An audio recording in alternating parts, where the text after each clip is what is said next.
Because of him, Bane said, nodding in the other man's direction. He was going to speak to the Jedi Council, Zannah explained. If he vanished, they might dismiss the rumors that you still lived. Why didn't you just kill him? Bane asked, his tone ominous. He's a healer, was her immediate reply. He knows how to free you from the Orbalisks.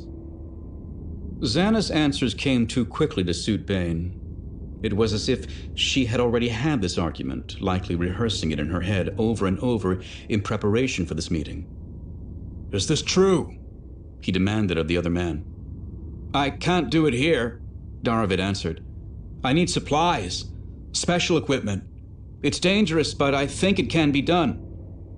Bane hesitated. Not because of the potential danger. He had known that any procedure to rid himself of his infestation would be fraught with risk. But now that he knew his failures with the holocron were not linked to the Orbalisks feeding on his power, he wanted to reevaluate the decision to remove them. The sight of another ship appearing over his apprentice's shoulder, still too far in the distance to make out a model or affiliation, put an end to his deliberations. An instant later, he felt the unmistakable light-side power of those on board. Zannah must have felt it too. She turned and looked in that direction, then turned back to him with a worried grimace. Is something wrong? The young healer asked, noticing the exchange. What is it? We were followed, Zannah muttered. The ship was coming in quickly, too fast for them to get into their own craft and take to the sky. If they tried, the other vessel would shoot them down before they took off. Inside the fortress, Bane ordered. The Jedi have found us.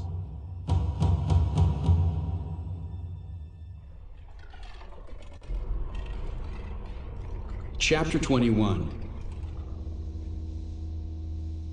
The Justice Crusader, Master Raskta's ship, was easily the fastest vessel Johann had ever been on.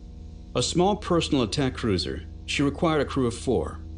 Fortunately for Johann, there were 4 others with him on board, all of them clothed in the simple brown robes that marked them as members of the Jedi Order. Master Raskta Lisu, an Ichani, sat at the controls of her ship. She had the alabaster skin, pure white hair, and silver eyes common to all her species. She was almost as tall as Johann, with the muscles and physique one would expect in a species that valued physical combat as the highest form of art and personal expression. Named in honor of the legendary Ichani warrior Raskta Feni, acclaimed by many to be the greatest duelist of her time, Master Raskta had spent her life honing her martial skills so that she could one day equal and even surpass her namesake. She had achieved the rare and prestigious rank of Jedi Weapons Master, eschewing all other fields of study and forsaking the development of her other Force talents to focus exclusively on the lightsaber and combat. She had transformed herself into a living weapon. Now tasked with training apprentices in the forms of lightsaber combat, Raskta had been part of the campaign on Ruusan.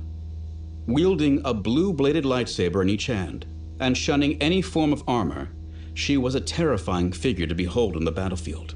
Johann vividly remembered her carving great swaths of destruction through the heart of the enemy ranks, leaving a litter of bodies in her wake. It was said that by the end of the war, as many Sith Lords had fallen under her twin blades as had been killed by the thought bomb. In the gunner's chair across from the pilot was Sero Zaj, the human male who had served as Raskta's Padawan on Ruusan. A year older than Johann, Sero had olive-brown skin and a single top knot of black hair. He was also the largest human Johann had ever encountered. Over 2 meters tall and 150 kilos of raw muscle, he could easily be mistaken for a hairless Wookiee rather than a man. Yet despite his mass, he was still quick enough to snatch a zest fly out of the air. Elevated to the rank of Jedi Knight 7 years before, Sero had chosen to follow in his master's path, focusing on mastering a massive double-bladed lightsaber measuring almost 3 meters in length. Johann imagined there were few beings in the galaxy who could stand up under the ferocious assault of his weapon's blue blades. Handling the navigation in the back of the vessel was Master Woror, an Ithorian. His long, flat neck curved forward and up to a head shaped like the letter T, with his large bulbous eyes on either end of the crosstroke. His odd appearance had led to his species being commonly called hammerheads by the ignorant and insensitive. Master Warroar's surname could only be pronounced by beings possessing the 2 mouths and 4 throats unique to Ithorian anatomy. Johann had heard tales of Ithorian Jedi channeling the Force to transform their multiple voices into a devastating sonic weapon. Master Warroar, however, was a healer by training, and his power lay in that direction.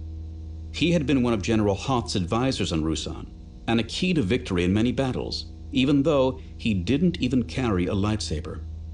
The Ithorian's role was not to engage the enemy, but rather to provide support through both his healing abilities and the rare art of battle meditation.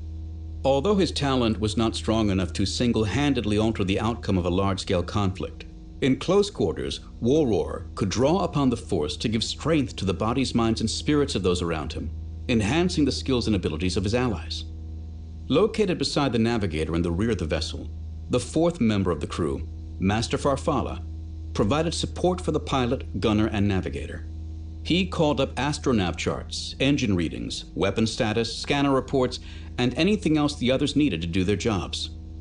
Johann was seated up front in the cockpit with Raskta and Sero, occupying the passenger's chair behind the pilot.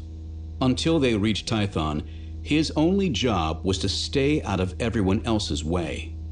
Using the long-abandoned hyperspace route indicated on the data card they discovered in the archives, the Justice Crusader had penetrated the deep core. Master Raskta had expressed her concern at the start of the voyage. According to current records, the hyperspace lanes they were traversing had been known to momentarily collapse without warning. A ship traveling anywhere along the hyperspace corridor during the nanosecond before it reformed would be lost forever.